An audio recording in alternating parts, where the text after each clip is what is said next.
Salwan Monica oo la sheegay inuu yahay nin ka soo jeeda Ciraaq oo ku nool Sweden ayaa kitaabka Quraanka Kariimka ku gubay Arbacadii magaalada Stockholm. Rabshado ka dhashay falkaasi ayaa sababay in la xiro dad gaaraya ku dhawaad 40 qof kadib markii ay isku dhaceen ciidamada booliska Sweden iyo dibadbaxayaal careysan. Salwan Monica qaxooti ku ah Sweden oo si cad uga soo horjeestay diinta Islaamka iskuna tilmaamay inuusan diin haysan. Madaxweynaha dalka Ruushka Vladimir Putin ayaa cambaareeyay falkii ka dhacay Sweden ee lagu gubay nuqul ka mid ah kitaabka Quraanka Kariimka, waxaana la baahiyay muuqaal muujinaya madaxweynaha dalka Ruushka oo aad u ammaanaya kitaabka Quraanka Kariimka. Ruushka, Turkiga iyo dunida Islaamka ayaa si weyn looga cambaareeyay falka lagu gubay kitaabka Quraanka Kariimka. Sidoo kale dowladda Sweden waxay ka hadashay gubista kitaabka Quraanka Kariimka. Ra'iisul Wasaaraha dalkaasi waxa uu sheegay gubista kitaabka Quraanka Kariimka ma ahan sharci darro balse ma habboonayn.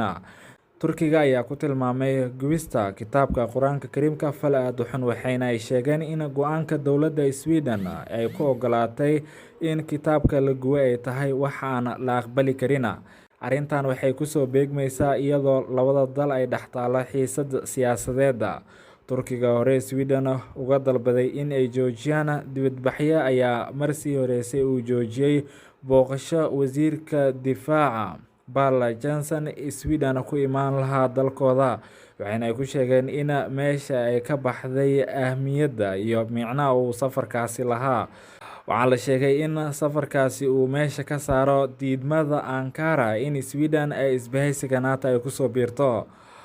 Inta badan dadka guba kitaabka Quraanka Kariimka waxay adeegsadaan ahmiyadda xorriyatul qowlka. Nidaamka ka jira dalalka reer galbeedka ayaan xakameyneynin xaqa ay u leeyihiin dadka in ay dibadbaxaan xitaa hadalla neceb ay ku hadlaan. Rasmus Paludan oo ah siyaasi ka tirsan xisbiga midigta fog ee Denmark ayaa hore kitaabka Quraanka Kariimka ugu gubay banaanka safaaradda Turkiga ee Stockholm. Ninkan ayaa sidoo kale isku dayay in uu UK yimaado si uu isla falkaasi ugu celiyo, waxaana uu doonayay inuu tago magaalada Yorkshire balse dowladda UK ayaa diiday inuu dalkeeda u yimaado.